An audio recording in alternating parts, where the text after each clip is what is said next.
सारी की सारी मछलियाँ इसके शरीर में कीड़े बनकर के उत्पन्न हो रही हैं और प्रतिशोध ले रही हैं, बदला ले रही हैं, और जिनकी पीड़ा से ये हरी करा तड़प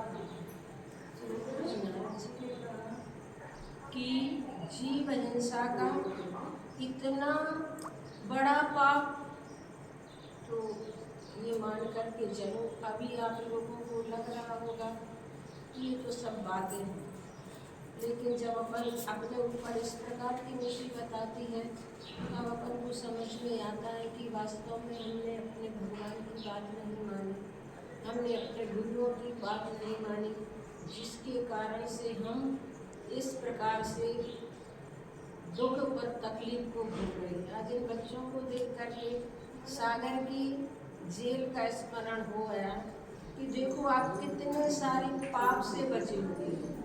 आप जैसी ही उम्र वाले वहाँ पर कम से कम 2400 बच्चे जेल में थे। हम गए थे, उसके 3 दिन प्रवचन वहाँ पर प्रोग्राम रखा गया।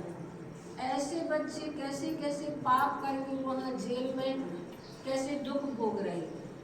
और आप लोगों की आचार्य श्री की कृपा से, आचार्य भगवंत विद्यासागर महाराज की कृपा से आप उन पापों से बचे हुए इतनी मेहनत करती हैं, प्रार्थना करवाते हैं और तुम लोगों को देखते रहते हैं कि अपने जो इनके संकल्प है उन संकल्पों को भली प्रकार से, भली थोड़ा सा नहीं, हम लोग बिल्कुल छोटा सा नहीं, पर झूठ बोल करके नहीं रहना, धोखा दे करके नहीं लेना, क्योंकि इसमें और डबल पाप हो जाता है।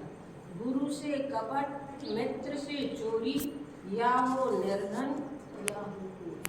इसलिए कभी झूठ नहीं बोलना। करते हैं तो करते हैं, हमारा जीवन है, लेकिन झूठ नहीं बोलना। भैया लोगों से कहना भैया आपने त्याग कराया था, लेकिन मैंने एक दिन ऐसा कर लिया, हमारी ऐसी गलती हुई, आकर के भैया से जरूर प्रायश्चित ले लिया करो कि एक दिन हमसे गलती हुई, या कभी भी ऐसा हो जाता है तो। लेकिन हम लोगों को गौरव ये होता है कि देखो ये उसी में पले खुशी होकर के भी ये त्याग कर रहे हैं और उसको छोड़ करके धर्म की ओर बढ़ रहे हैं। जीवों को जान रहे हैं कि जैसे हमारी जान है ऐसी उनकी भी जान होती है। जैसे हम सुख चाहते हैं, जैसे बेबी चाहते हैं, उनको भी तो पीड़ा होती है, उनको भी तकलीफ हो रही है, रूप में उत्पन्न होगी।